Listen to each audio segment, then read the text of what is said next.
Collector Sudhir Kumar कोचन ने आज प्रातः हटा एक्सीलेंस स्कूल सहित अन्य स्कूलों में पहुंचकर शैक्षणिक व्यवस्थाओं का जायजा लिया और विद्यार्थियों से संवाद किया। कलेक्टर कोचन ने छात्राओं से उनके पाठ्यक्रम के विषय में जानकारी लेकर का मार्गदर्शन किया और भविष्य की संभावनाओं के संबंध में चर्चा की। उन्होंने विद्यार्थियों से कहा, परीक्षा में असफल छात्र हताश न हों, रुक जाना नहीं। योजना के तहत सभी छात्र पुनः परीक्षा में शामिल होकर सफलता पा सकते हैं। अपने भ्रमण के दौरान सीएम राज स्कूल के निर्माण कार्य का भी जायजा लिया और आवश्यक निर्देश दिए। उन्होंने कहा, कार्य समय सीमा में पूरा किया जाए।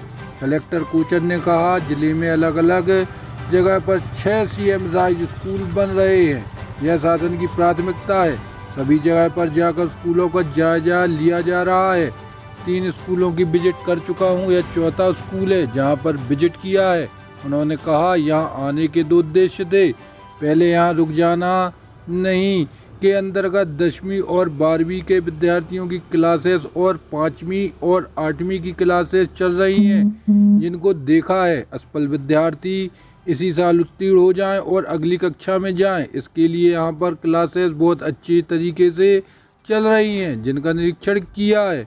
सीएम राज स्कूल का निरीक्षण किया है। भवन का पूरा प्लान देखा है कि किस तरीके से बन रहा है। यहाँ पर निर्देश दिए हैं, काम समय सीमा में होना चाहिए। कुछ काम में जो थोड़ी देरी हुई है उनको कंपनसेट करने की जितनी कोशिश की जा सकती है वह की जाएगी और काम की गुणवत्ता में किसी प्रकार का समझौता नहीं होना चाहिए। उन्होंने कहा, विद्यालय प्रशासन द्वारा जो इश्यूज बताए गए हैं उनको भी जल्दी से जल्दी रिजॉल्व करने की कोशिश की जाएगी।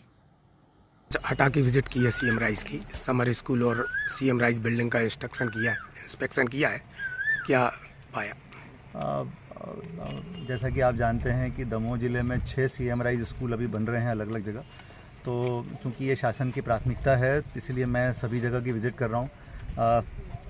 3 स्कूलों की विज़िट मैं कर चुका हूँ। ये चौथा स्कूल है जहाँ पर मैं आया हूँ आज, और आज ही मैं पटेरा और तेंदुखेड़ा की भी विज़िट करूँगा सीएम राइज स्कूल की। तो मेरे आने के 2 उद्देश्य थे। पहला तो यहाँ पर जो रुक जाना नहीं के अंतर्गत 11वीं और 12वीं और 10वीं के बच्चों की क्लासेस चल रही हैं और 5वीं और 8वीं की निदानात्मक कक्षाएँ चल रही हैं। मैं वो देख रहा था ताकि जो हमारे यहाँ असफल हुए बच्चे हैं उनको हम इसी साल जो है वो उत्तीर्ण हो जाएँ और अगली कक्षाओं में जाएँ। उसके लिए यहाँ पर क्लासेस बहुत अच्छे तरीके से चल रही हैं। इनका मैं इंस्पेक्शन करने के लिए आया था और साथ में मैंने सीएम राइज स्कूल का निरीक्षण किया है और भवन का पूरा प्लान देखा है कि किस तरह से बन रहा है। और मैंने 2 निर्देश दिए हैं। पहली चीज़ ये कि काम बिल्कुल समय सीमा में होना चाहिए। कुछ कारणों से जो डिले हुआ है उसको कंपनसेट करने की जितनी कोशिश की जाएगी वो हम कर सकते हैं वो करेंगे। और दूसरी चीज़, काम की गुणवत्ता में किसी प्रकार का समझौता नहीं होना चाहिए। साथ में विद्यालय प्रशासन द्वारा जो इश्यूज़ मुझे बताए गए हैं यहाँ पर मौके पर, हम उनको भी जल्दी से जल्दी रिजॉल्व कराने की कोशिश करेंगे। Thank you.